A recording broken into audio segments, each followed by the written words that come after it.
Muy buenas noches, Damas y señores caballeros, muy asistentes buenas de esta noches. conferencia, Poder Judicial y Crisis de Gobernabilidad.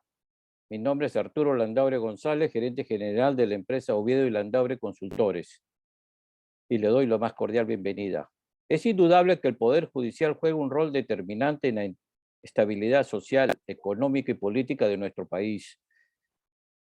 También es indudable que la ciudadanía espera de los operadores judiciales un comportamiento de que sus decisiones se realicen de acuerdo a la ley y con un criterio de justicia.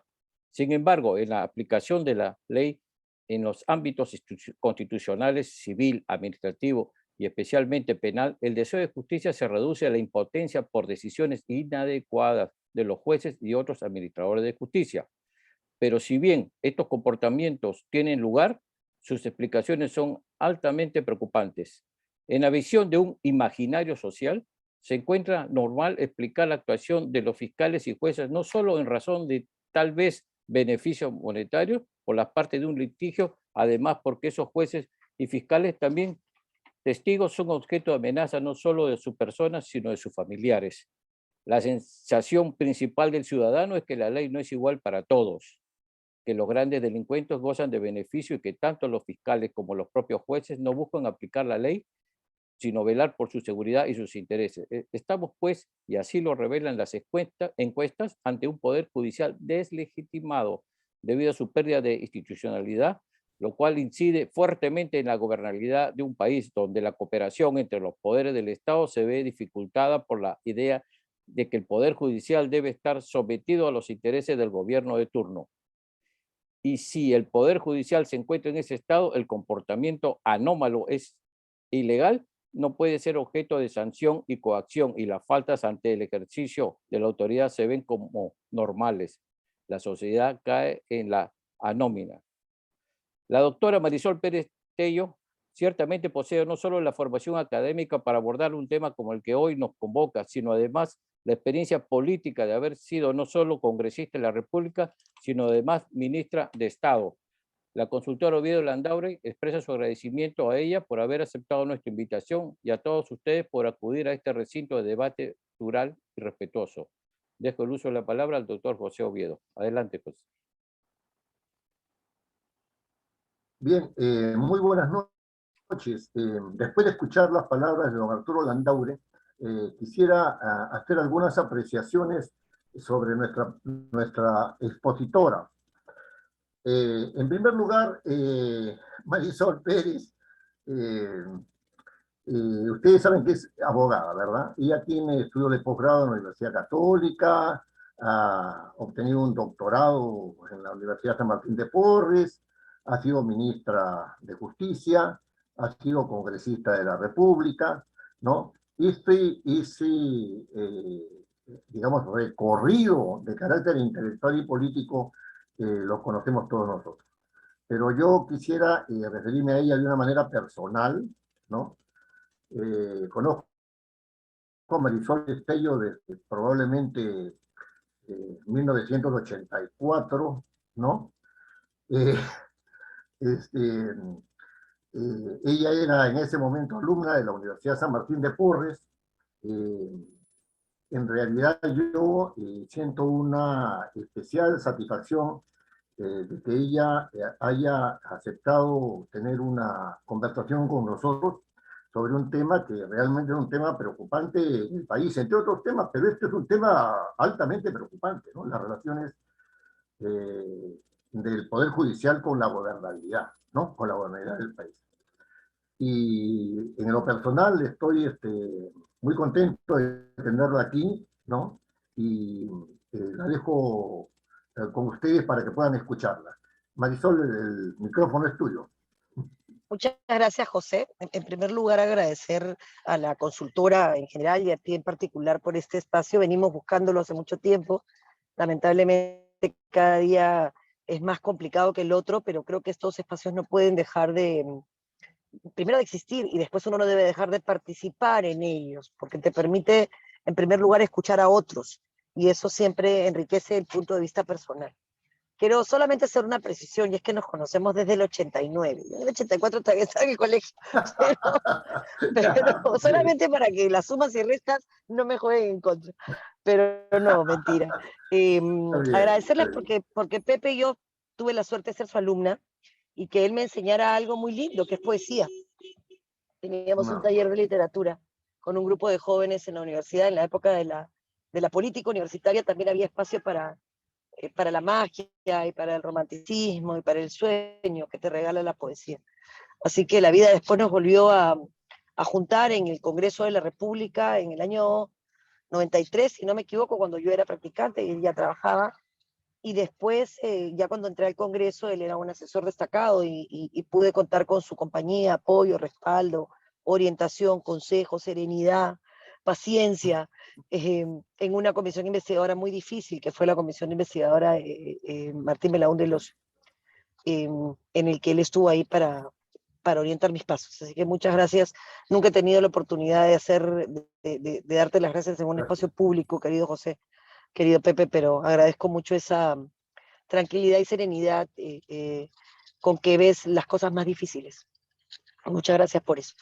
Y luego estábamos con ganas de hacer esto hace mucho tiempo y el día, la hora, yo en el medio del proceso de reingeniería partidaria siempre estaba complicada esta hora hasta que finalmente la semana pasada quise entrar a aprender un poco de los cursos que dictaban con un curso de Edgar Carpio, que fue mi maestro, amigo y viceministro de Derechos Humanos de Justicia, en realidad en la época en la que yo fui ministra, con lo cual muchísimas cosas que se hicieron bien fueron en realidad obra de él, yo solo di el respaldo político, pero hombre inteligente. Y bueno, concertamos esto porque creo que quiero tocar un tema que para mí es vital y quiero en realidad dar unas pinceladas para que después de eso podamos conversar entre nosotros sobre qué podemos hacer para revertir esa situación. Yo quiero empezar por afirmar que somos un Estado de Derecho porque tiene que haber primacía de la ley. Con Edgar hicimos un ejercicio y es que queríamos sacar las fotos del presidente de todos los ministerios y poner la foto de la Constitución. El presidente me autorizó a hacerlo en el Ministerio de Justicia, pero en realidad nosotros pues tenemos una lógica política antropomorfa, ¿no? Y fue muy difícil, la gente entendió que no era, que era como una suerte de falta de respeto, entonces el tema quedó ahí.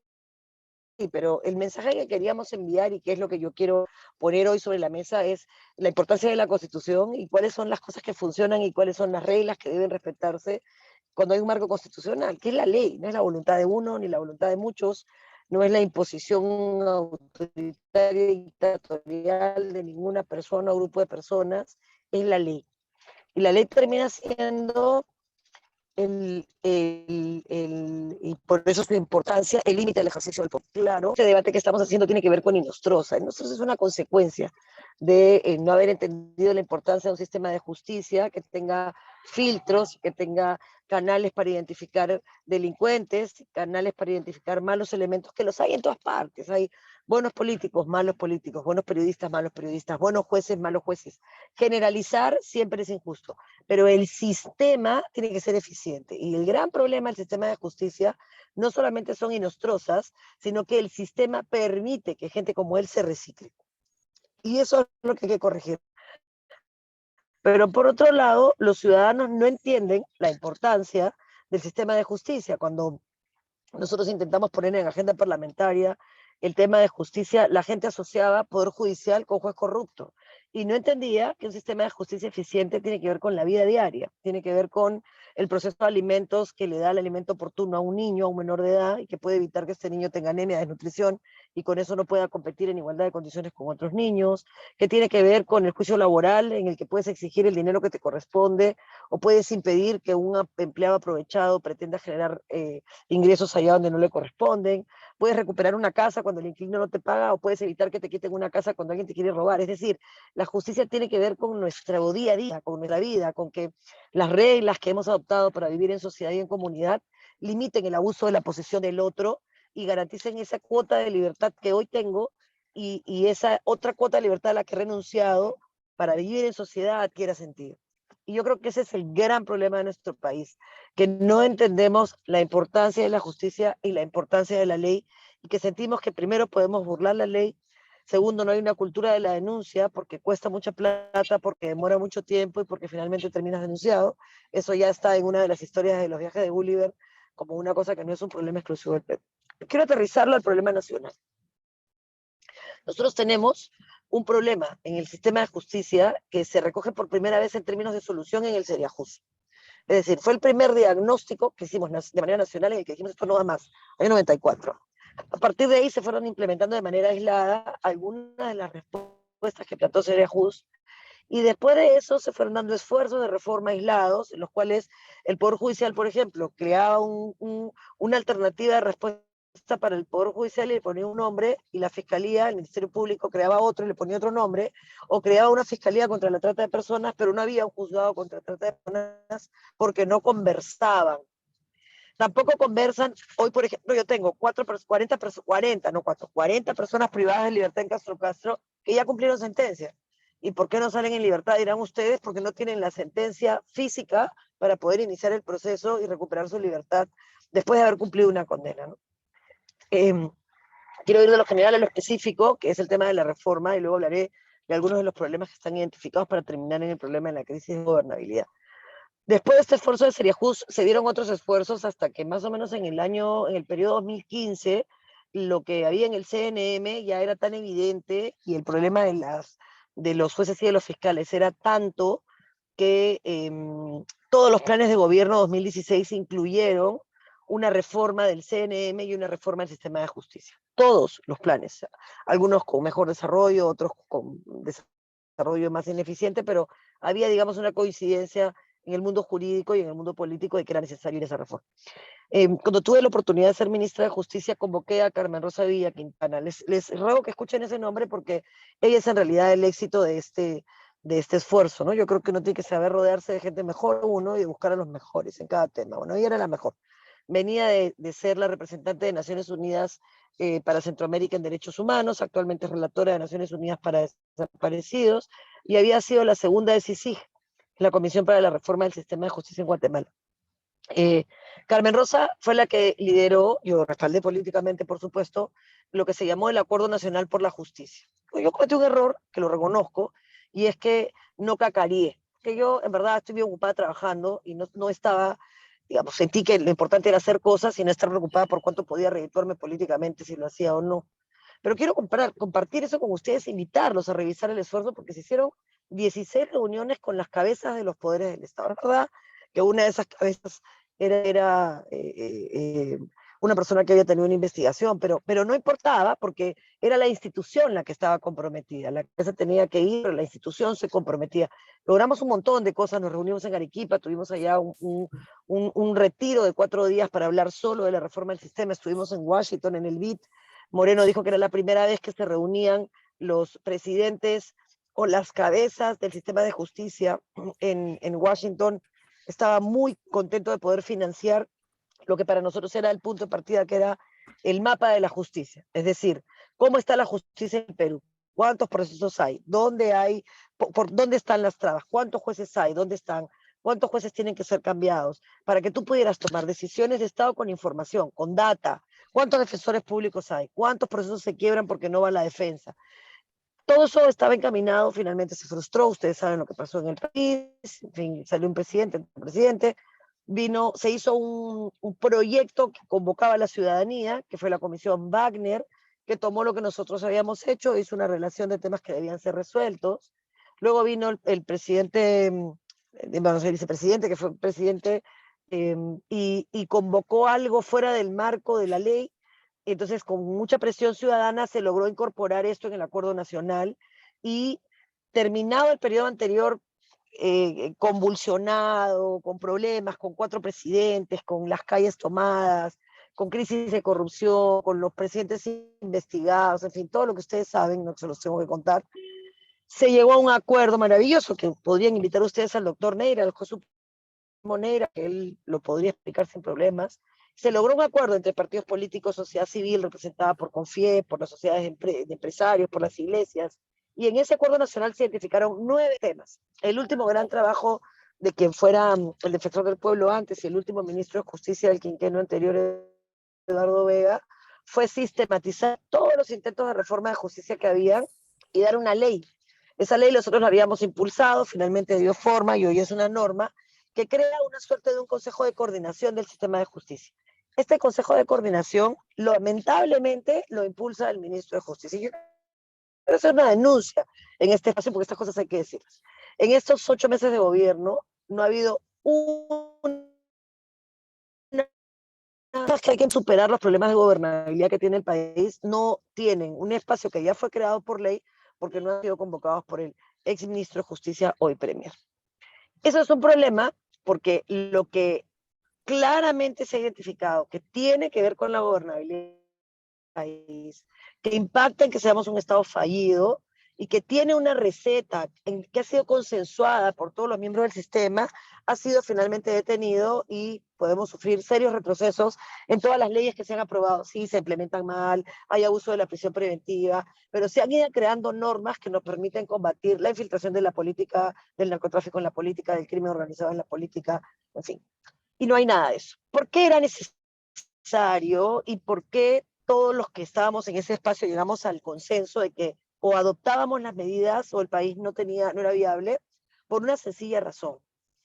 Porque se concreta el poder del Estado, retrocedamos por favor al estado de caos, estado de naturaleza, Hobbes, Locke, Rousseau, transitemos al Estado de Derecho, división de poderes, Montesquieu, por lo menos es el que lo sustentó públicamente, y de esa división de poderes entendamos que si los 3 poderes del Estado no tienen solidez institucional, no hay equilibrios. No hay equilibrios por un montón de razones, porque ¿quién maneja, por ejemplo, el presupuesto del Poder Judicial? El presupuesto del Poder Judicial debería ser manejado por el propio Poder Judicial, pero no funciona así en una dinámica en la cual tienes autonomía, pero no la tienes porque no tienes autonomía económica. Entonces tienes un poder judicial y un poder legislativo que deberían tener representación en el canal del Estado, pero quien sienta al director de canal, con lo cual tampoco hay equilibrio de poder. El Estado, como entelequia jurídica, tiene al Poder Ejecutivo, al Poder Legislativo, al Poder Judicial, y en el Perú, organismos constitucionales autónomos, ¿no? ¿Cómo termina esta película? Siendo ustedes un público mayoritariamente abogados, puedo saltar algunos temas que son básicos y que todos conocemos, que es este tema de cómo se concreta el poder del Estado. Bueno, el poder del Estado, que tiene su límite constitucional, bueno, en la ley, constitución que no se lee en la letra, sino en el espíritu de la misma, y que se desarrolla a partir del bloque de constitucionalidad, esa ley, que es el límite al ejercicio del poder del Estado, y ese poder que ella genera se concreta básicamente en 2 cosas. Primero, en la capacidad coercitiva de hacer cumplir la ley. Segundo, en la capacidad de recaudar tributos. En nuestro país, la capacidad coercitiva de hacer cumplir la ley no existe. 2 muestras, para muestra un botón. Chapa tu choro, frase famosa en el Perú que llevó al Congreso a su autora. Chapa tu choro y déjalo paralítico, frase famosa que se suma a la primera y que no es otra cosa que venganza privada y, lo peor, justicia en mano propia. Linchamientos, que son el pan de cada día en las zonas más pobres, tampoco llega, con lo cual no hay justicia. Entonces, si no hay justicia, ¿de qué Estado de Derecho estamos hablando? La sensación del privilegio, del abuso de poder, es la constante, ¿no? Y eso en realidad es dramático. Y si luego saltas a la otra forma como se manifiesta el poder, que es la capacidad de distribuir recursos, y ves evasión tributaria, elusión tributaria, la famosa frase, roba pero hace obra, te das cuenta que tenemos un problema mayúsculo. Y por supuesto el tema de corrupción, que cuando lo lees a la luz de la ley, dices, oye, la corrupción acá va a hacer lo que quiera, porque no hay capacidad de sancionar al corrupto. Entonces, cuando me planteó Pepe hablar de gobernabilidad y de poder judicial, me vi en la necesidad de explicar lo grande para poder aterrizar en los chicos. El Latinobarómetro describió al Estado peruano como un Estado fallido. Puso la foto en la crisis política, pero yo le sumaría a esa crisis política que hoy vivimos todos, y en la cual tenemos un presidente que es consecuencia de esa crisis política,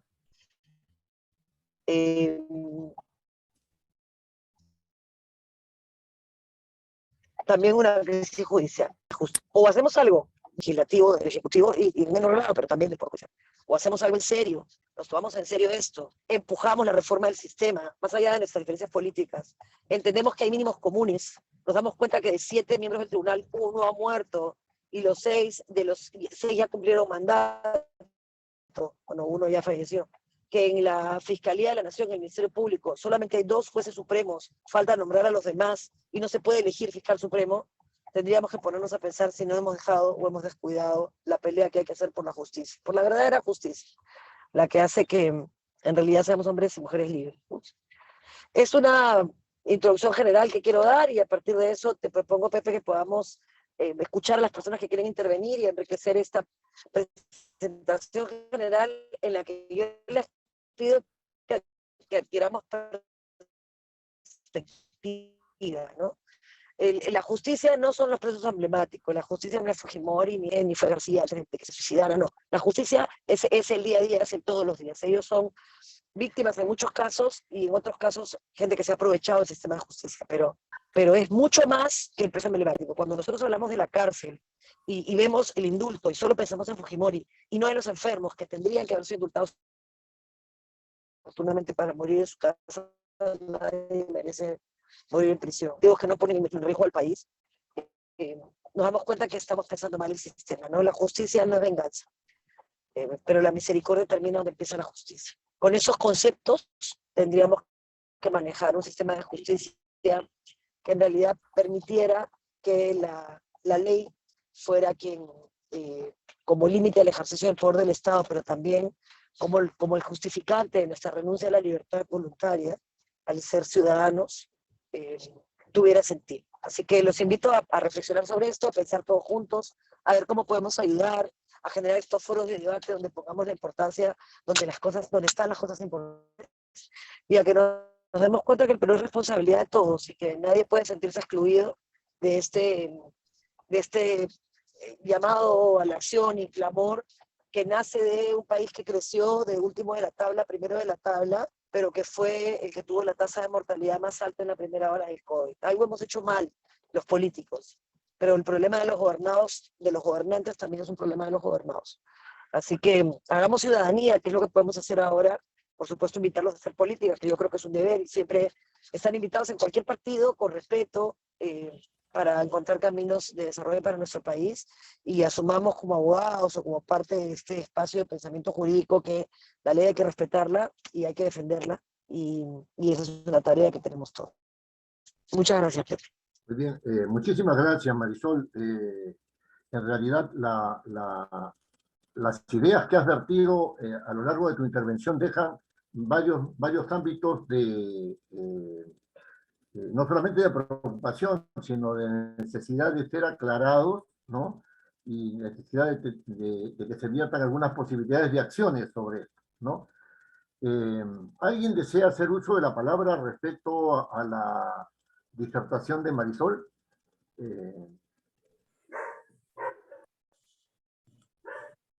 Yo empezaré diciendo entonces lo siguiente, ¿no? Haciendo dos preguntas. La primera pregunta es, efectivamente, hay un tema relacionado con la eficacia de la ley, Y además hay un tema relacionado con la conciencia de que la ley supone una limitación del ejercicio de la libertad en beneficio de otros. ¿No es cierto? No solamente porque a mí me recortan, ¿no? Que yo quedo recortado por la ley. No, es en beneficio del otro. Es decir, para evitar los conflictos sociales, ¿verdad?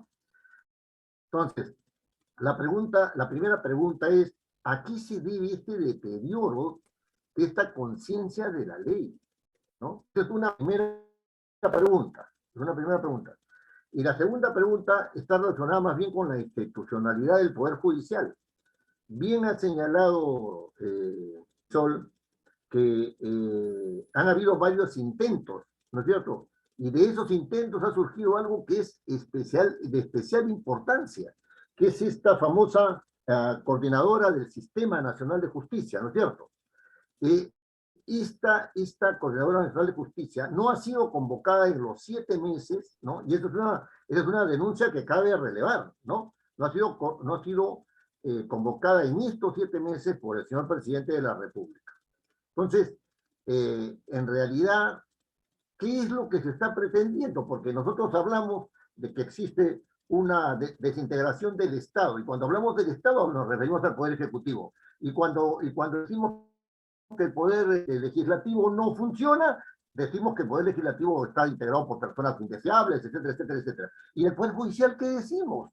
Es como si estuviera invisibilizado, ¿no es cierto? Y sin embargo, tenemos los casos de los cuellos blancos, tenemos los, bueno, los emblemáticos que ya conocemos, pero también tenemos los casos cotidianos y diarios donde rateros, porque ese es el nombre que tienen, ¿no es cierto?, son soltados por los fiscales, ¿no es cierto?, cuando los llevan a las comisarías, ¿no? Entonces, la segunda pregunta es, ¿a qué se debe esta inacción del gobierno respecto de este sistema de coordinación de la justicia, ¿no? Esas serían las dos preguntas que yo le planteo a Marisol. Sí.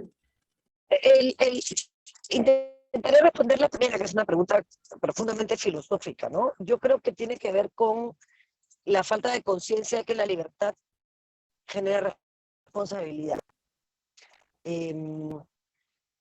Y yo creo que la gente quiere su libertad, todos la queremos, pero tienes que hacerte responsable de esa libertad, libre albedrío como acto de la toma de decisión propio de la dignidad de la persona humana y consecuencias. Si yo decido estar acá y no estar en otro lugar, esto va a tener consecuencias que no tendría si yo hubiera simplemente decidido no conectarme. Si tú decides estudiar Derecho y no estudiar otra carrera, eso va a tener consecuencias en tu vida que tienen que ver con las decisiones que tú tomas. Es decir, todo acto, decisión, tomamos decisiones todos los días, supone una consecuencia. En la acción política o en gestión pública es el accountability, ¿no? O sea, el hacerte cargo de las consecuencias de la decisión que tomas. Igual en la vida privada uno tiene que hacerse cargo de la decisión que toma. Cuando no se hace cargo de la decisión que toma, se entiende como a terceros. Eso es lo que pasa con la corrupción, ¿no? O sea, todo el mundo dice, ay, sí, la corrupción, pero le paga la coima al tombo cuando se pasó la luz roja. Entonces, ¿de qué estamos hablando, no? Claro. Hay una crisis de valores en la cual no somos capaces de juzgar los actos propios, que es con quien deberíamos, o sea, nuestra conciencia tendría que ser nuestro propio límite, ¿no? Por eso es que la tesis de la acción colectiva explica que muy poca gente tiene capacidad de frenar su conducta personal frente a una acción colectiva simplemente porque es lo correcto. Y yo siento que hay un primer problema ahí, querido Pepe, en que la gente es consciente de su libertad, pero no es consciente que esa libertad genera consecuencias a partir de las decisiones que tomó precisamente porque la tiene, ¿no? Esa sería la primera respuesta que yo te voy a dar y creo que ahí empieza el problema. No hay conciencia al respeto a la ley, hay conciencia del acto injusto contra uno, pero no hay conciencia de la injusticia que uno genera con sus actos y entonces uno termina imponiéndose respecto de los demás. Y con relación a la segunda pregunta que me haces, sí es una denuncia formal y es una denuncia ni siquiera contra el presidente de la República, sino contra el premier que antes fue ministro de Justicia, porque a quien la ley le pone el nivel de coordinación y el deber de coordinar es al ministro de Justicia y no ha hecho nada, porque no sabía que existía la norma o porque simplemente prefiere que el sistema no funcione. En cualquiera de los dos casos hay que denunciarlo y además hay que llamar a la acción.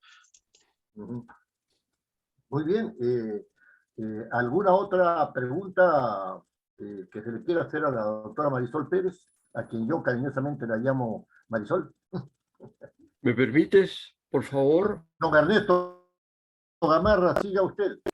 Sí, muchas gracias y gracias a la doctora Marisol.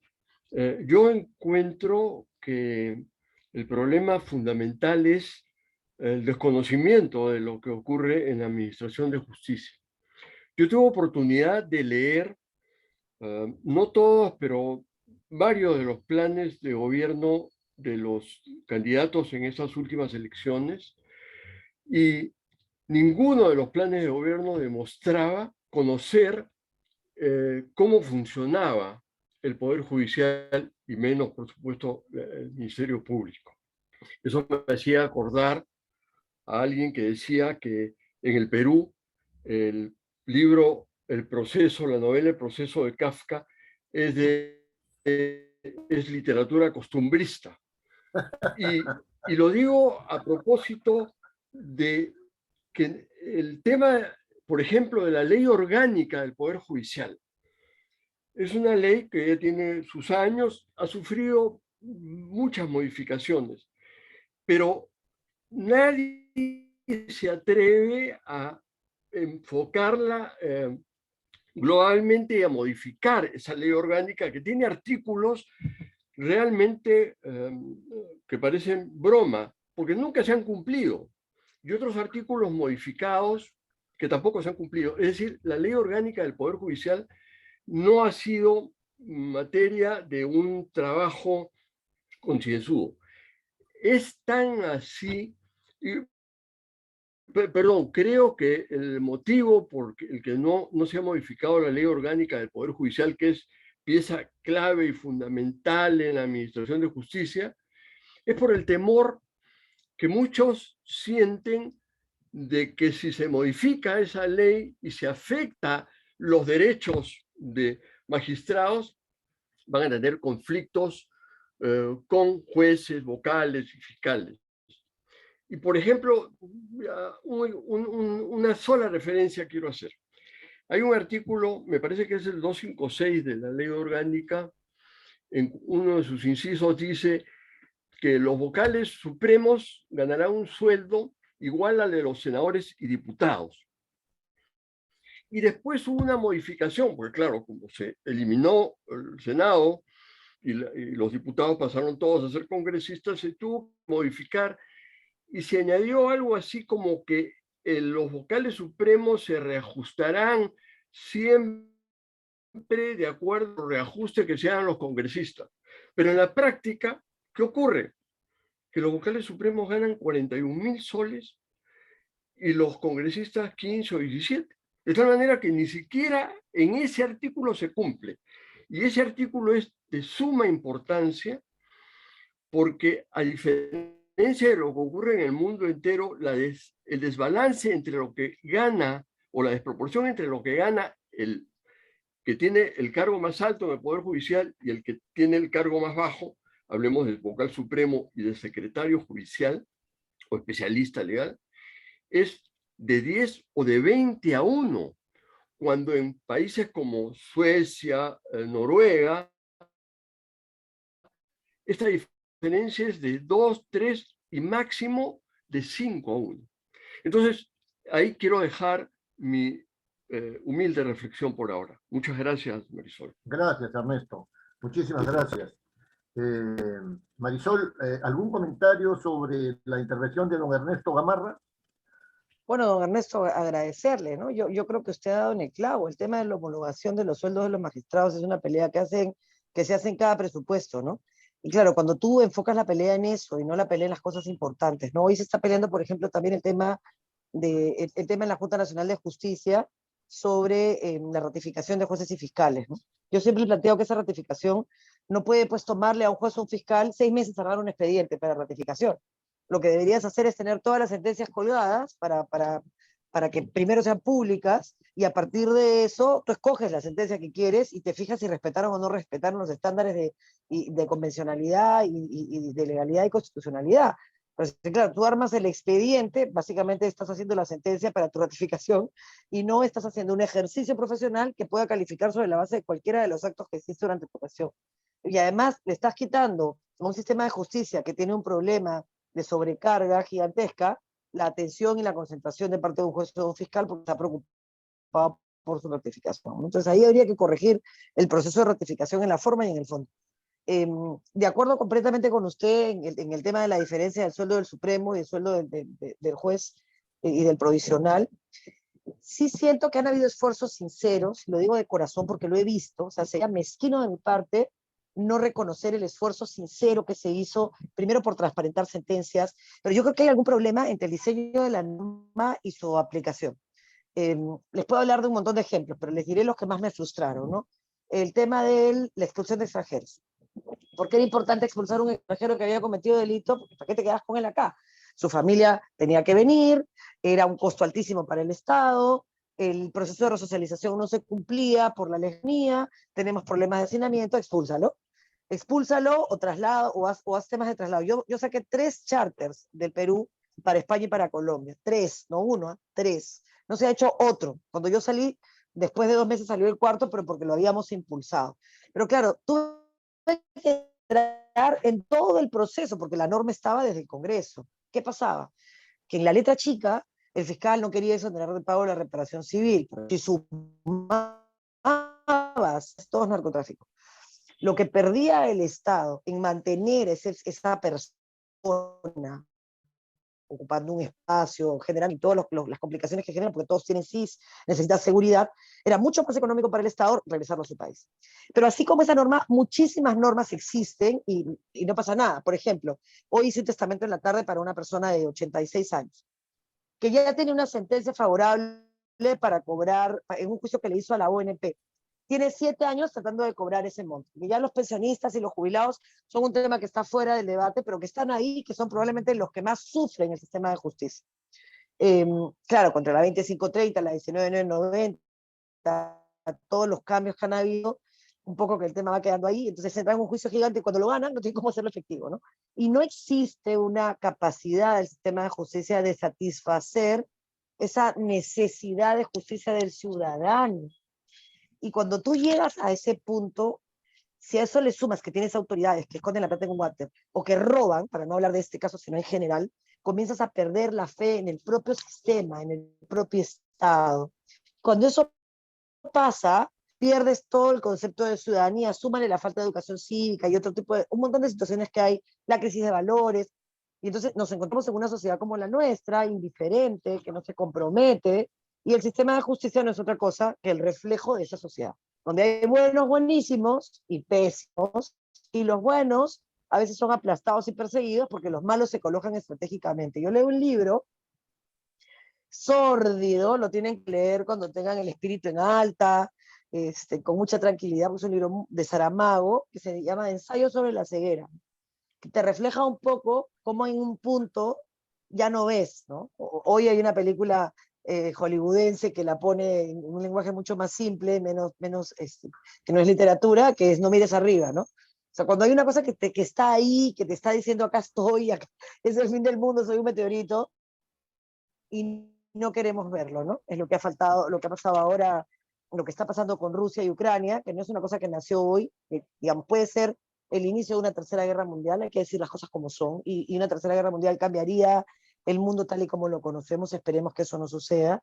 Entonces, en ese juego de fuerzas grandazos, nuestro país, que no es capaz de hacer algo tan básico como hacer que se cumpla la ley, como que ustedes, porque les robaron el carro, tengan la seguridad de que van a la policía y denuncian. Yo cuando era chiquita, cuando mi papá siempre que nos llevaba a la playa o a Dulce, nos decía, si se pierden, busquen al policía. Mi abuelito era policía. Eso ha cambiado hoy día, ¿no? Hoy día tú, y lo digo con pena, porque yo respeto mucho a la institución policial, ya no sientes esa confianza, ¿no? Ya dirías, de repente no vayas a acercarte. ¿Por qué? Porque hemos destruido a la policía, ¿no? Hoy se forman en 6 meses, salen a la calle, les das un arma y están proponiendo darle armas a los serenos sin que nos expliquen cómo vamos a hacer para que no sea la peor, ¿no? Y yo siento que lo que decía nuestro amigo en esta reflexión grande tiene que ver con un montón de aspectos del sistema que tienen que corregirse, pero que describen parte de esta crisis. Y por eso vuelvo al punto que me parece más importante. Si ya se avanzó 5 años y él hablaba de en los últimos planes de gobierno nadie puso nada al tema, sí, pues porque creyeron que la Junta Nacional de Justicia resolvía el problema.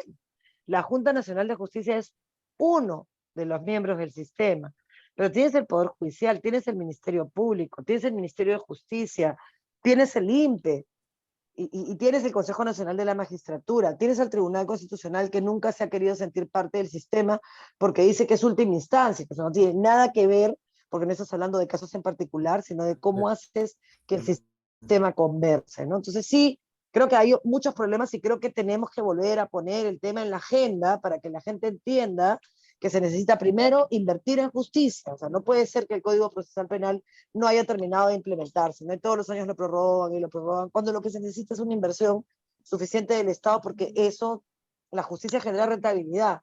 Un país que tiene estabilidad jurídica crece económicamente, eso es el AC.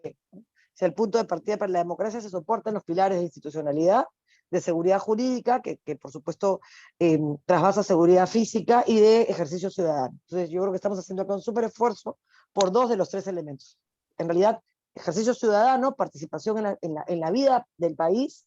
Segundo, seguridad jurídica y por supuesto una parte de la institucionalidad que le va a dar gobernabilidad al país que tanto se necesita en este momento, porque el presidente Castillo, lo que estamos viviendo ahora todos los días es terrible, pero no es el problema de fondo. El problema de fondo hay que resolverlo en el largo plazo y en el mediano plazo para comenzar a trabajar en eso.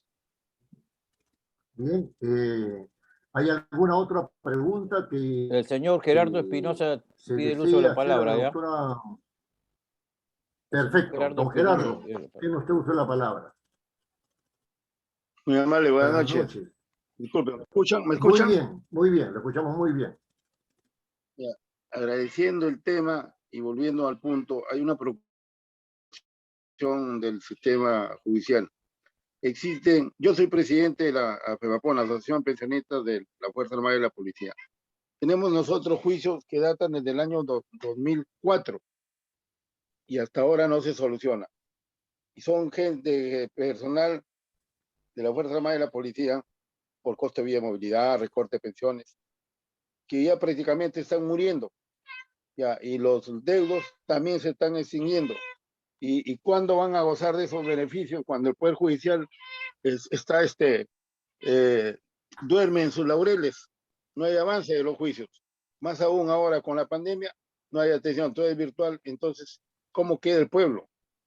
Esa es la inquietud que tenemos nosotros en ese lado de la lentitud. Gracias. Marisol, ¿algún comentario sobre la intervención de don Gerardo Espinosa? Lo dije respecto a los jubilados, aplica para todo, ¿no? Los peor tratados en nuestro país son los niños en el tema de alimentos y las personas de tercera edad que le han dado su vida al Perú. Yo a mucha honra soy nieta de policía, no de oficial de la policía, de suboficial, y he enseñado en la escuela de oficiales de la policía y soy teniente del ejército. Y sí siento que hay un abandono absoluto de las Fuerzas Armadas. Hoy fui a un velorio frente a la policía y vi por lo menos un hospital en la fachada lindo, lo menos que se merece. Porque hay malos policías hoy, sí, pero también hay buenísimos, ¿ah? Y tanto policía como Fuerzas Armadas están dispuestos a dar su vida por nosotros y ni siquiera nos conocen. Nadie entra policía o militar y dice, bueno, a ver, me voy a llenar de plata acá o voy a robar. Como nadie entra abogado pensando en llenarse de plata o meter un billete en el expediente para acelerarlo, ¿no?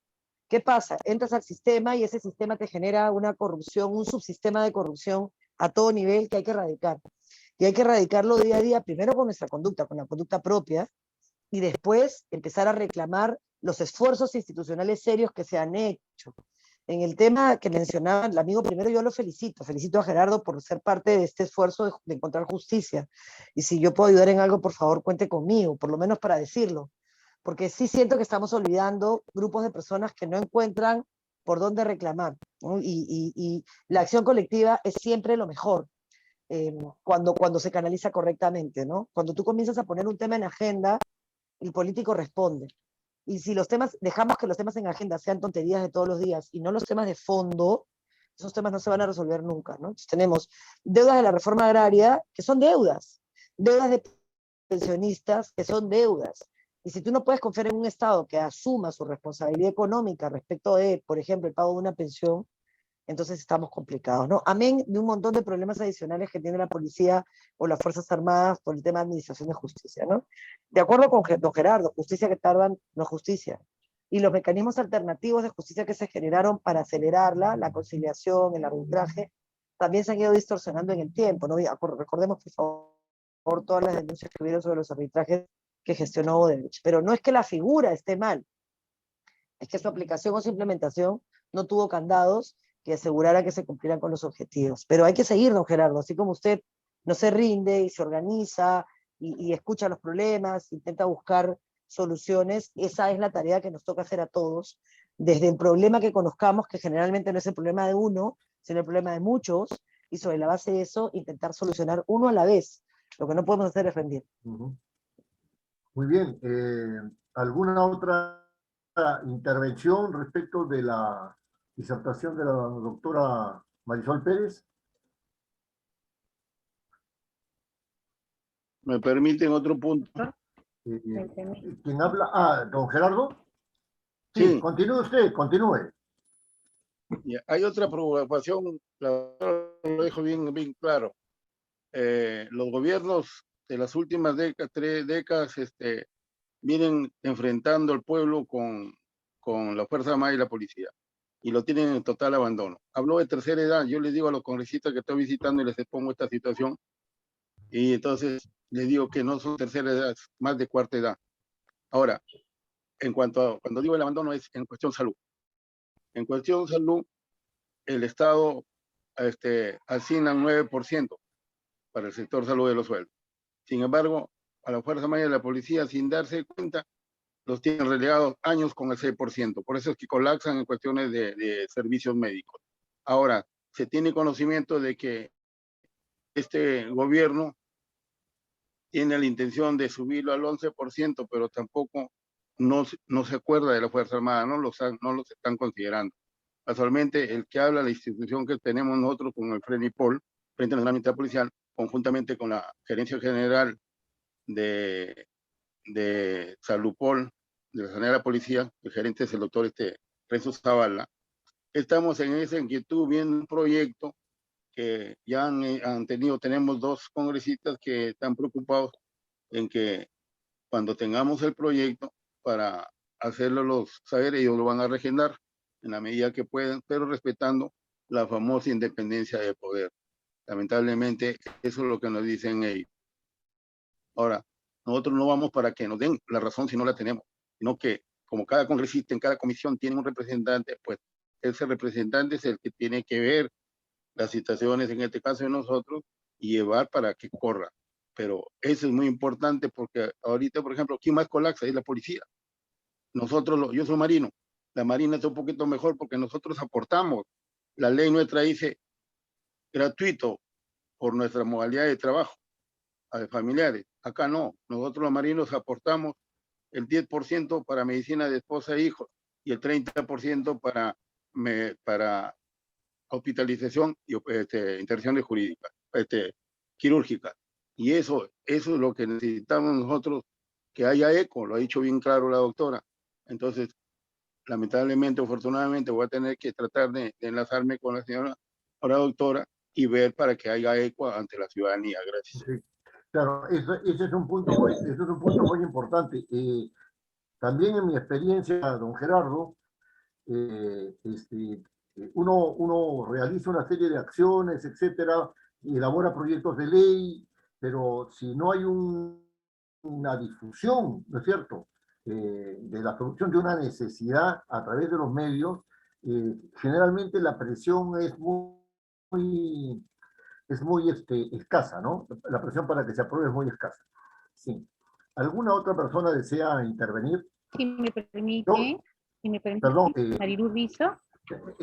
en razón de la gentileza, don Joffrey, le voy a ceder la palabra a doña Marilu Rizo.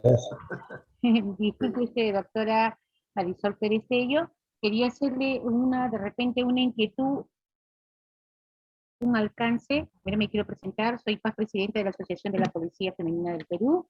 También pertenezco al Frente Nacional Militar Policial, en la cual también en este frente está la asociación que preside nuestro amigo superior Gerardo Espinosa de la Armada Peruana, que también está participando. Así como dijo la doctora que primero va a lo macro para ir a lo específico, he tenido el honor también de participar como asociación de la policía femenina, estar invitada a la doctora Marisol Pérez cuando fue ministra congresista y ministra de Justicia. La inquietud que tengo, y ahora en estos momentos tan difíciles, primero momentos difíciles de pandemia, de salud, y momentos de ingobernabilidad, porque no podemos estar con los ojos cerrados, y todos de alguna, como se ha dicho aquí en esta excelente disertación, en este Zoom, ¿no? Todos de alguna manera somos corresponsables de lo que está pasando. Entonces, para decir, y muy interesante, la doctora indicó pues que hay pues un sistema de la coordinadora del Sistema Nacional de Justicia. Si somos gestores e impulsadores, ¿por qué nos sentamos a la mesa y de alguna u otra manera, para hacer gestión de puntos específicos, en este caso, para no extenderme, y en el caso de las Fuerzas Armadas y Policía Nacional, tantos temas de administrar justicia, los que tienen la responsabilidad de administrarlo, tanto el Poder Judicial y los operadores de justicia, fiscalía, procuradores, policía, sentarse en una mesa y en una reunión conjunta, pero cuando se dice sentarse a la mesa, los que tienen la responsabilidad y el poder de hacerlo en una mesa de concertación, problemas, soluciones y gestiones. Alguien tiene que impulsarlo, más aún en este momento tan difícil. Sé que estamos viviendo coyuntura política muy crítica, pero como ciudadanos demócratas, disculpen que de repente, es el tema porque estamos haciendo política acá también, para mejorar como peruanos, como demócratas, algo se tiene que hacer. De repente la salida y la gran experiencia de la doctora Marisol Pérez Tello, de repente como impulsadora, y usted, doctor Viero, y el grupo que tienen, por algo tenemos que empezar, por lo menos con un escrito y decir, basta ya, y comencemos y unámonos los peruanos para proteger a nuestro propio país, al Perú, que es el país bendito que nos vio nacer. Esa es mi opinión, mi sugerencia. Señora Marilu Rizzo, la consultora tiene una opinión formada sobre la necesidad de fortalecer justamente los procedimientos y los procesos para retomar la institucionalidad de las Fuerzas Armadas y Policiales. De tal manera que, digamos que existe una gran probabilidad de que podamos nosotros cooperar con ustedes, ¿no? En lo que a nosotros concierne, ¿no es cierto? En lo que nosotros podamos apoyar, ¿ya? Eso lo estoy diciendo en público, no lo estoy conversando con ustedes a solas, ¿no es cierto? Sino que lo estoy diciendo en público, de manera tal que en algún momento creo que vamos a tener la oportunidad de conversar sobre algunos aspectos que pueden ayudar a la solución de este problema. ¿Ya? Doctor Oviedo, pero que se haga viable esto, que por ejemplo somos un grupo, aquí somos un grupo de 27, por lo menos en este Zoom que está grabado, que seamos ciudadanos demócratas, que queremos mejorar al país, pero en cada situación, porque la administración de justicia es tan amplia, pero por lo menos comencemos por algo, porque eso es gobernabilidad y democracia, creo yo, ¿no? Claro, No sé si está presente la doctora Pérez Tello, o de repente ya se retiró, ¿no? O de repente no. Oh, acá estoy escuchándola. Apago cámara para mejorar el internet, pero los Gracias, escucho perfectamente. gracias, doctora. Ok. Sí. Ya. ¿Cuál es tu comentario, Marisol, sobre la intervención de la señora Marilu Russo? En realidad quisiera cerrar la intervención de don Gerardo y luego hablar un poco sobre la intervención de la señora Marilu. Don Gerardo hizo una precisión que me parece fundamental. Habló de no somos de tercera edad, sino de cuarta edad. Efectivamente. Miren, el Estado peruano identificó 13 grupos de especial protección. 13. Y esos 13 grupos de especial protección, ¿por qué son importantes? Ustedes me dirán, Marisol, ¿y eso qué tiene que ver con esto? Les voy a explicar. Se hizo un Plan Nacional de Derechos Humanos. Venció en el 2021, tendríamos que estar trabajando, espero que así se esté haciendo, el cuarto plan. Y en ese plan, el Estado reconoce que hay 13 grupos que requieren una protección especial del Estado, porque reconoce a sí mismo que la estructura estatal los pone en una situación de vulnerabilidad. Y dice además, este Plan Nacional de Derechos Humanos, que ustedes pueden leerlo, yo tuve el honor de dirigir el último plan, reconoce que hay un principio que se llama, que es el de transversalidad, ¿no? Interseccionalidad es el nombre técnico, en el que, por ejemplo, los 13 grupos, les voy a decir los que tienen que ver con lo que estamos discutiendo. Personas de tercera edad, de ahí para arriba, niños, niñas y adolescentes, mujeres, enfermos, y en particular con VIH, SIDA y TB drogoresistente, trabajadores y trabajadoras del hogar, defensores y defensoras de derechos humanos, pueblos indígenas, víctimas del periodo de violencia, o la guerra que inicia Sendero, del 80 al 2000, colectivo LGBT, privados de libertad, ya dije, personas afroperuanos, afrodescendientes, personas con discapacidad, y dice, en cada uno de estos 13 grupos tiene un diagnóstico y tiene acciones. Si hay un tema transversal en la justicia, entonces el Estado debiera de priorizar la justicia que atiende la demanda de esas personas que están en una situación de vulnerabilidad especial. Y eso no se hace.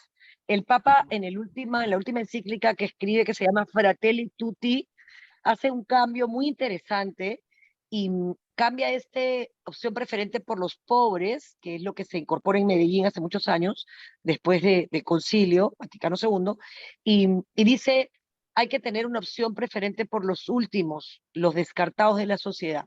Y en el peruano ya sabemos quiénes son. Son estos grupos de especial protección que por una coyuntura creada por el propio Estado necesitan más al Estado que los demás. Pero eso no está aterrizando ni está conversando con las políticas públicas, porque no tenemos cómo explicarle al país, y esto de alguna manera explica la situación actual de desgobierno y también el resultado electoral. No tienes cómo explicarle a un país que ha crecido como ha crecido en los últimos 20 años económicamente, que ha pasado de ser el último de la tabla a estar entre los primeros. No tienes cómo explicarle que hayamos sido el país del mundo que tuvo la tasa de mortalidad más alta en la primera ola del COVID. Claro, eso no tiene lógica. Si somos el país que más creció, que más plata hizo, y por lo tanto el 6% que se asigna era mucho más que el 6% hace 20 años, ¿cómo es posible que haya muerto tanta gente, no solo por la decisión errática de terminar con la atención, o sea, la primera atención en salud, que es la posta médica, sino de no haber sido capaces de tener camas UCI y atención médica, ¿no? Cuando se dijo, el CIS es para todos, no se puso una cama más. Se aumentó la demanda, pero no la oferta de servicios de salud. Entonces yo no puedo menos que coincidir con don Gerardo, ¿no? No es que yo quiera preferir a la policía o a los militares porque mi abuelito fue policía y yo soy militar, o porque sea gente que es capaz de dar la vida por nosotros, sino porque es lo que corresponde. La enfermera y el médico te cuidan, te curan, la policía y las Fuerzas Armadas te cuidan y los maestros te forman. Deberían ser quienes, por lo menos en términos de servicios, ya que no tienen los sueldos que debieran de tener, tuvieran calidad, porque eso de alguna manera justificar el sacrificio. Pero aunque yo felicito a la Marina por este esfuerzo de calidad que hace, no tendría por qué costarle un 10% al usuario del servicio. No tendría que lograr que se logre satisfacer la necesidad a partir de una gestión del Estado. El gran problema es la corrupción, ¿no, claro? Porque si la plata no es el 6% o es el 11%, el porcentaje que te den tienes que usarlo con eficiencia. Pero si se roban la plata, si se genera un sobrecosto en un servicio, si contratan a personal no calificado con sueldos más altos de los que ganaría y del mercado, tenemos lo que tenemos hoy, ¿no? No es que no se deba asignar el 9% o el 11%, pero esos 2 puntos te los vamos a quitar a alguien. Y en cambio, si simplemente aseguramos mecanismos para luchar contra la corrupción, que son la transparencia y la denuncia, tú vas a ahorrar el 10% del presupuesto nacional que puedes redistribuir mejor, garantizando una mejor ejecución en el gasto. O sea, los gobiernos regionales en el mejor de los mundos llegan a ejecutar el 60 o 70%. Los ministerios también. O sea, tienes malos gestores y tienes ladrones dentro del aparato estatal, y eso genera que los servicios no tengan la calidad que deberían de tener. Un ejemplo que me explicaban hoy es el gas, ¿no? Cuando se hizo la distribución del gas, se compraron tubos que son mucho más grandes que el tamaño que se requería. Y entonces el costo de energía para que el gas se mueva, porque el gas no se mueve solo, representa más o menos $2.4. Entonces, claro, el costo es gigantesco, porque un corrupto quiso ganar plata porque tenía los tubos grandes y no los tubos chicos. Entonces, el daño que se le hace al país por la corrupción es terrible, mata a la gente. Entonces, tendríamos peleas que hacer contra la corrupción juntos, peleas que hacer contra un sistema de justicia que funcione para poder sancionar a la corrupción, que sea cara a la planchada que la camisa. Es decir, el ladrón tiene que saber que no solo va a pagar con su libertad, sino también con su patrimonio. Pero en nuestro país no hay criterios objetivos para fijar reparación civil.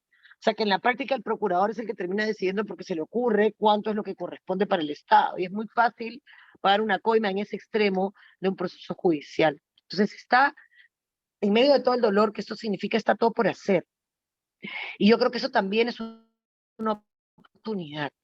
Y ahora paso a lo que decía la señora Mariela, no me equivoco en el nombre de Marilú, perdonen que no haya anotado, doña Marilú, pero es un espacio maravilloso. Si ya Pepe y el señor Larraure han ofrecido este espacio de la consultora, bueno, yo con la misma, con el mismo desinterés, el mismo compromiso, estoy a sus órdenes.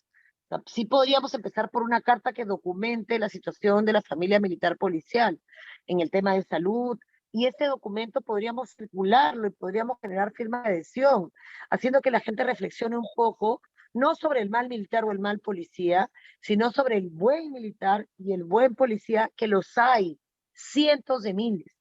y tratar de cuidarlos como ellos nos cuidan a nosotros, ¿no? En Estados Unidos, tú vas a ver ballenitas a SeaWorld, lo primero que hacen antes de empezar el show es pedirles a los miembros de las Fuerzas Armadas y de la policía que se pongan de pie para aplaudirlos.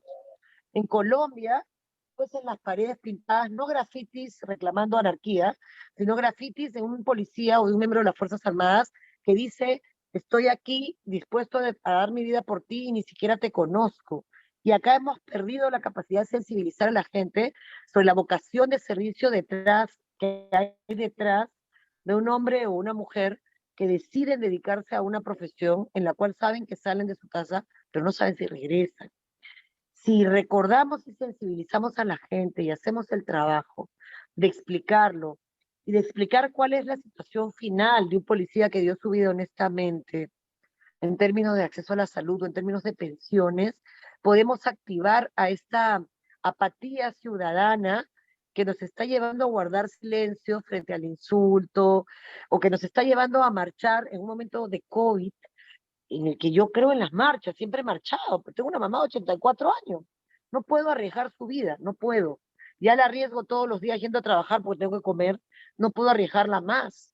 Entonces tendremos otras formas que no exponen nuestra vida, prender las luces a alguna hora determinada, tocar las ollas a alguna hora determinada, que no nos pongan en riesgo, pero que al mismo tiempo llamen la atención sobre cosas que son justas y necesarias para que podamos ser un país en el que ese crecimiento económico sea en realidad un crecimiento en bienestar para todos y para todas, sin importar la condición en la que nacimos, que nos dé la oportunidad de no ser esclavo de nuestras circunstancias, ¿no? Porque a mí la vida me lo ha dado todo, yo solo tengo gratitud, porque tengo todo, nunca me faltó nada. Tuve medicina cuando la necesité, tuve el colegio que necesité, tuve el profesor que me pudo ayudar cuando no me dio la cabeza para las matemáticas, tuve el poeta que me ayudó a soñar, que hoy me invita a compartir con él este espacio. La vida me regaló eso, pero uno no escoge de dónde nace, eso no te quita legitimidad. Uno escoge por quién lucha. Y la lucha tiene que ser por la gente que más lo necesita. Y ya sabemos quiénes son los que más lo necesitan, ya lo hemos dicho como Estado. Niños, niñas, adolescentes, mujeres, tercera edad, enfermos. Tendríamos que identificar esos grupos y empezar a trabajar. Si acá hay ganas de hacer este trabajo y este esfuerzo desde la familia militar policial, cuenten conmigo. Empecemos por visibilizarlo. Y esa visibilidad va a hacer que otras personas se empiecen a activar. Lo que no podemos hacer, primero es estar peleando nuestro juicio y ver cómo consigo al amigo que me pague la pensión que me toca a mí, porque si no somos parte del problema. Tenemos que ser capaces de hacer peleas que resuelvan los problemas uno a la vez. Probablemente estemos condenados al anonimato, pero no importa, esa es el verdadero honor y gloria, ¿no? Ese que nos enseñaron, no reclames nada, pero a que nadie diga que mi sacrificio tenía un precio, ¿no? Esa es la invitación que yo les hago, ¿no? A comprometerse por el otro, por los otros, y eso nos va a hacer una mejor sociedad. Y entonces no va a haber espacio para los corruptos ni para los ladrones, porque no vamos a dejar que llegue. El espacio que uno no ocupa, lo ocupa otro. Si don Gerardo no estuviera dirigiendo ese organismo, de repente lo estaría dirigiendo otro, que lo que quisiera es conseguir mejor posición para él, ¿no? Son los buenos. Pecadorcillos, pues, porque todos cometemos un error, todos pecamos, pero no corruptos. Y por supuesto con capacidad de reaccionar ante ese error, ¿no? Lo único que no podemos hacer es no hacer nada y pensar que las cosas se van a resolver o las van a resolver otros. No la van a resolver otros. Las tenemos que resolver nosotros como ciudadanos. Y yo me sumo a esta oferta de Pepe y de socio y amigo a poder colaborar en lo que esté en mis manos, por lo menos en cada espacio que se me dé para hablar de distintos temas, poder poner esto en agenda, ¿no? Si ustedes me ayudan y lo hacen rápido, yo tengo que escribir mi columna de los lunes en Perú 21 y por supuesto nada sería para mí más un privilegio el poder hacerlo sobre este tema, un tema concreto, olvidado completamente. Si ustedes me ayudan con los insumos, con tener un diagnóstico de cuál es la situación y la necesidad, yo podría por lo menos intentar visibilizarlo a partir de eso y comencemos a generar redes de apoyo. Hay mucha gente queriendo ayudar. Necesitamos saber cómo. Muchas gracias, Pepe, muchas gracias, Gerardo, muchas gracias, Maritza o Marita. Ahora lo verifico. Sí. Amén, amén. Don Geoffrey Gaby, ¿desea usted el uso de la palabra o lo han dejado agotado las intervenciones?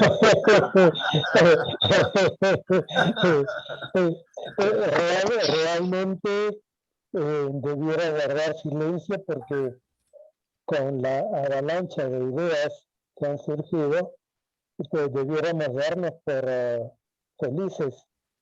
Yo me alegro sinceramente de estar presente, de acudir a tu invitación, estimado Pepe, y volver a encontrarnos, aunque sea cada cierto tiempo, en este foro tan valioso, tan rico en participación. A la doctora Marisol Pérez Cuello no puedo más que elogiar su capacidad, porque en su exposición lleva tal densidad de argumentos, frutos de sus estudios, su conocimiento y la vivencia que la enriquece, que daría motivo para muchos campos de conversación, muchos terrenos. Me voy a remontar al comienzo de su exposición, cuando hacemos referencia a lo que dice el dicho, ¿no? Teóricamente todos somos iguales frente a la ley, y eso lo defendemos como base de convivencia social. Lo que no podemos negar en la realidad es que las leyes no son iguales para todos, que es otra cosa, ¿no?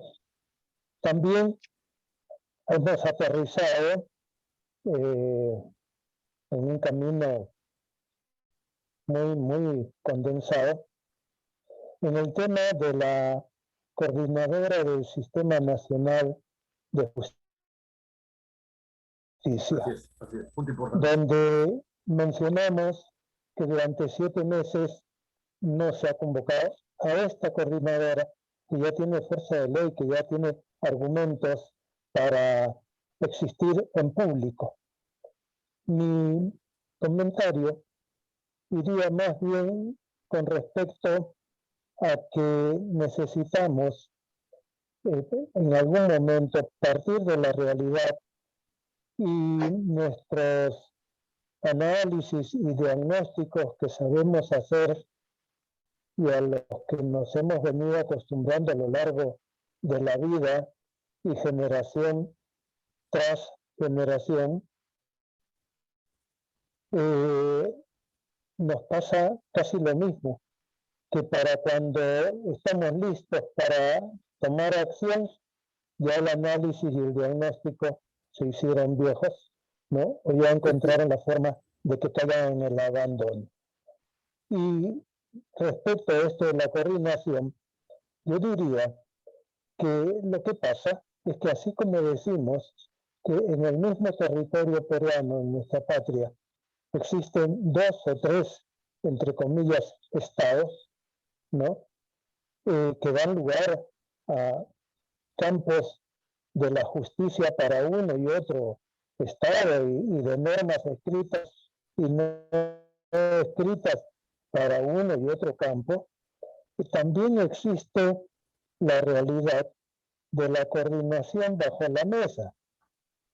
Y entonces debiéramos analizar alguna vez y repasar en nuestra historia si es verdad o no es verdad lo que aprendemos en el camino de la vida, que para cuando una ley sale publicada en el peruano, antes de eso, y como si fuera la novedad para muchos ciudadanos que apareció una ley, antes de eso ya hay todo un ejército empapado, enterado y preparado para aplicarla, ver cómo la utiliza, obtener presupuestos, destinar capitales, etcétera, etcétera. Y entonces esa realidad de las coordinaciones que no están en la coordinadora se va manteniendo y va dando frutos, porque me viene a la cabeza un ejemplo. Unas fiestas patrias con un anuncio de estatización de la banca. que dio lugar a todo un debate y finalmente una ley que fue promulgada, publicada y ejecutada, que obligó al Poder Judicial a manejarse de acuerdo con esa ley. Yo me acuerdo porque tuve la experiencia de estar cerca, todas las conversaciones previas y todo, cada artículo, cada detalle, ya encerraba qué es lo que iba a pasar cuando se publicara la ley. Y pudo haber sido al revés, pudo haber sido de otra forma. Pero tomo ese ejemplo, y yo no soy abogado, soy un simple ciudadano de la República. Tomo ese ejemplo porque ahí están todos los ingredientes, donde en otros casos no hay la movilización social, no hay quien financie marchas y no hay comprometido grandes capitales. Bueno, tenemos la historia. He tomado el ejemplo porque sí, pues necesitamos que esta coordinadora nos ayudara con participación de todos a revisar las cuantas leyes que están guardadas ahí para determinadas ocasiones y las muchas leyes de las que nadie tiene conocimiento excepto los más interesados.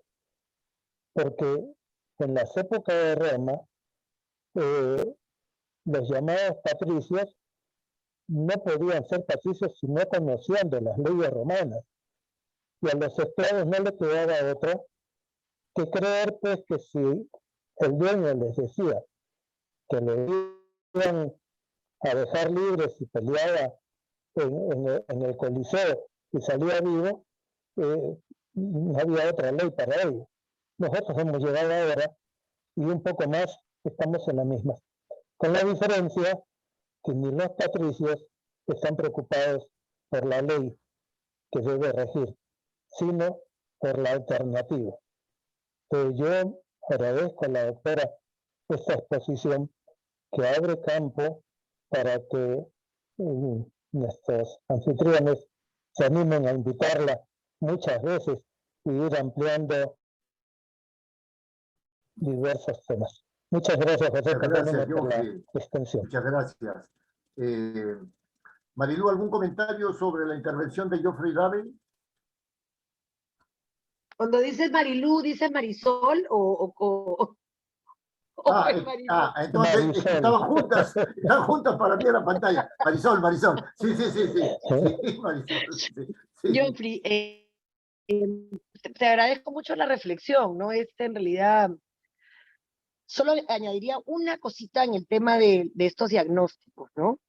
Está acá Karen Kraft acompañándonos, para mí es un honor que ella haya entrado también a escucharnos, hija de militar. Con ella hicimos un esfuerzo bien serio de trabajo con indígenas. Recorrimos mucho tiempo pueblos indígenas, permítanme que haga esta dirección. Y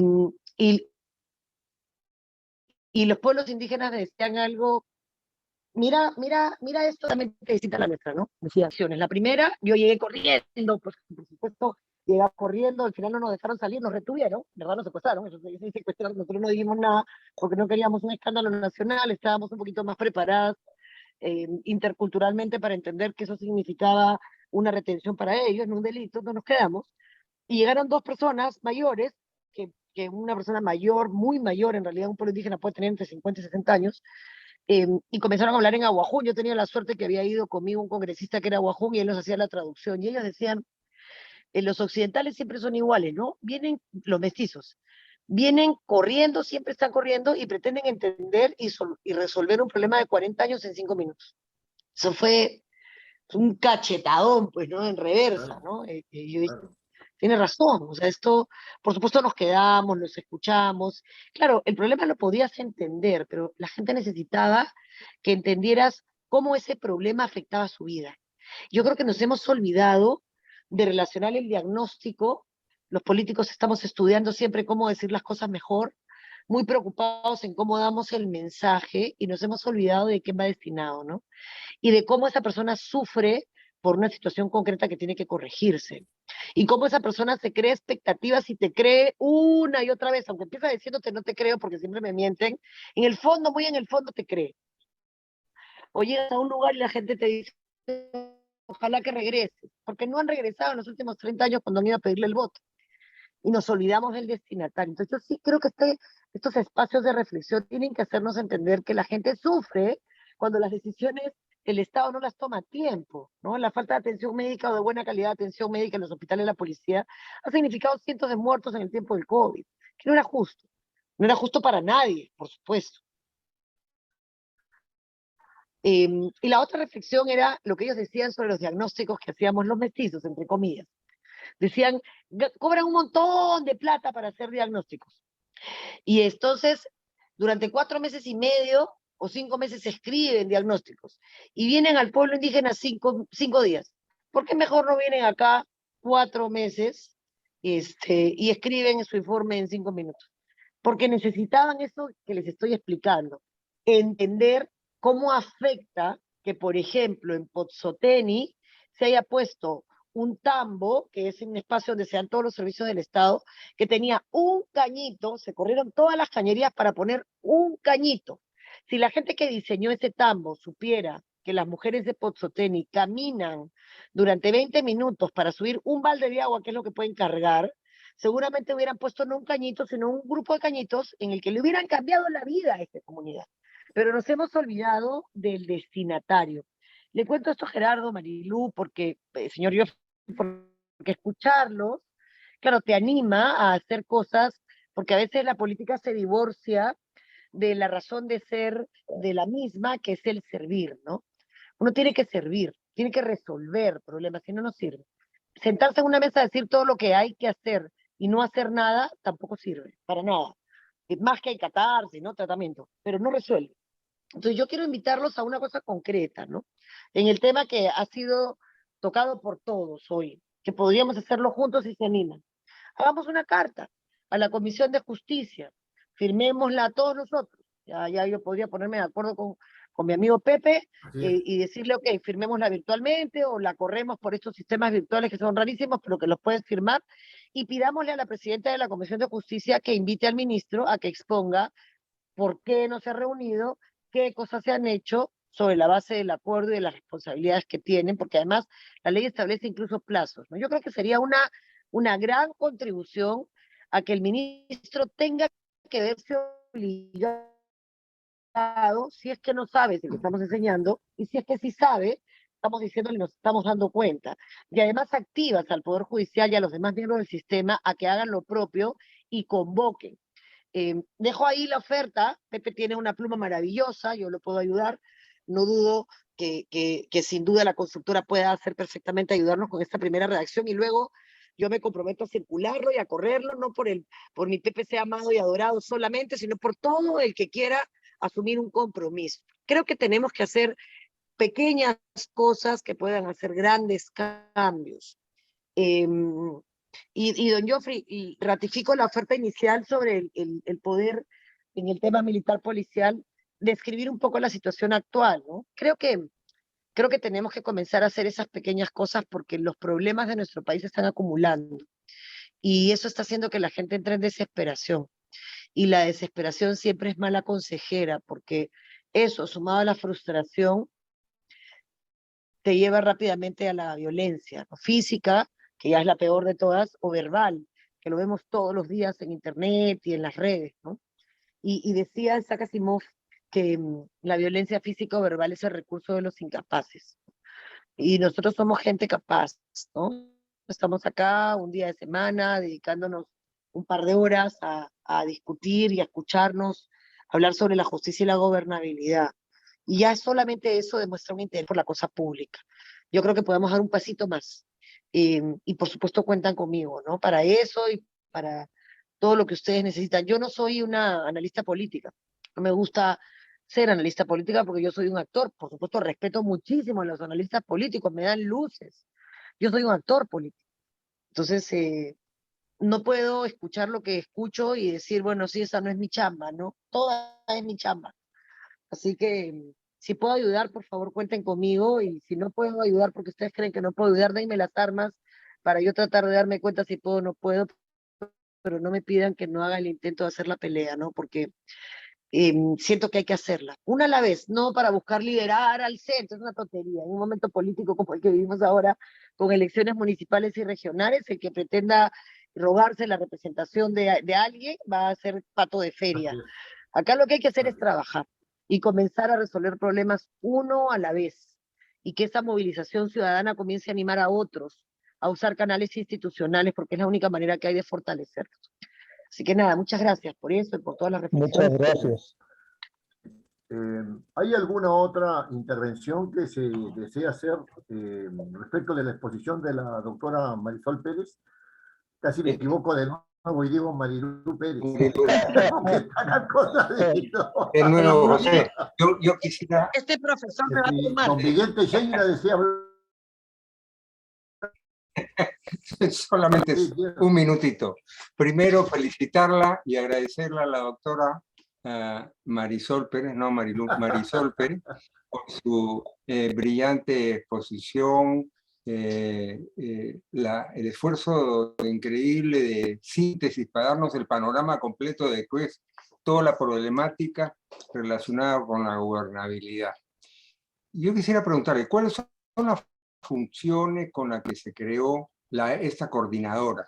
Y si es que hay alguna capacidad de convocatoria, alguna forma de presionar para que esta convocatoria ocurra. Creo que lo he escuchado hablar a usted y también al doctor David, que están en ese esfuerzo y que se trataría de usar ese medio. ¿Cuántos más constituyen esa coordinadora? Y nada, felicitarla y agradecerle por su intervención. Bueno, muchísimas gracias, don Miguel. A ver, una primera norma que se planteó con funciones muy específicas, la segunda norma fue un poquito más ambigua, pero básicamente son las mismas. La labor de coordinación, el secretario técnico es el ministro de Justicia, por lo tanto es el que convoca, pero no es miembro titular como ministro de Justicia. Y eso es importante porque tú lo llamas a él a exigir cuentas, pero copias el documento a los demás miembros del sistema, con lo cual los obligas a exigir ser convocados. Está el Poder Judicial con su presidenta, se supone que este es un órgano de máximo nivel en el que deben ir cabezas. En las 16 reuniones que tuvimos, sin que existiera una ley de por medio, siempre fuimos las cabezas.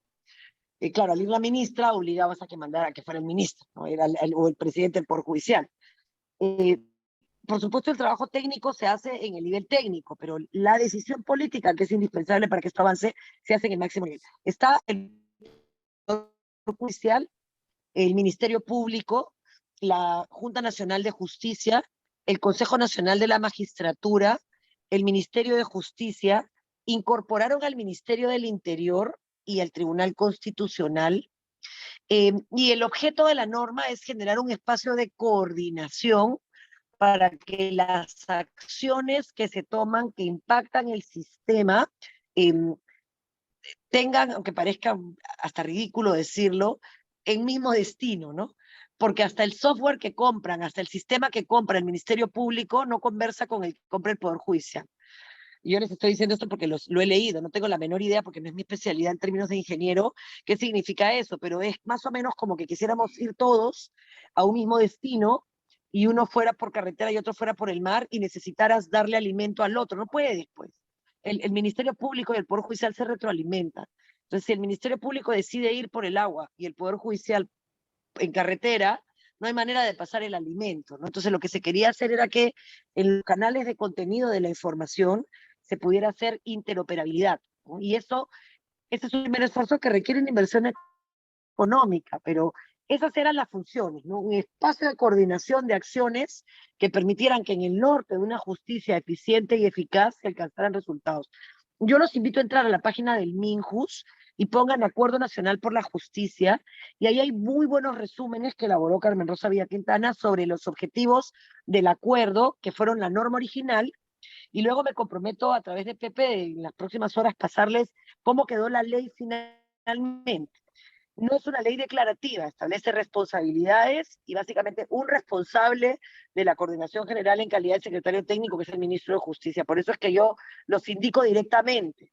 No somos un grupo, somos pares, pero tenemos a alguien que nos coordina. Entonces, si nosotros impulsamos que la Comisión de Justicia lo invite y le copiamos esa carta a los demás miembros del sistema, simplemente el presidente de la Junta Nacional de Justicia tiene que mandar una carta diciendo, oigan, han pasado 7 meses, necesitamos reunirnos, necesitamos avanzar, necesitamos implementar las 9 medidas que ya se habían acordado. Les recomiendo que entren a la página web de la Fundación Konrad Adenauer, que publicó el libro de esta propuesta de reforma de justicia. O sea, lo que faltan son ganas de poner a caminar las cosas, ¿no? Y yo creo que podríamos ayudar nosotros obligando a que se rindan cuentas.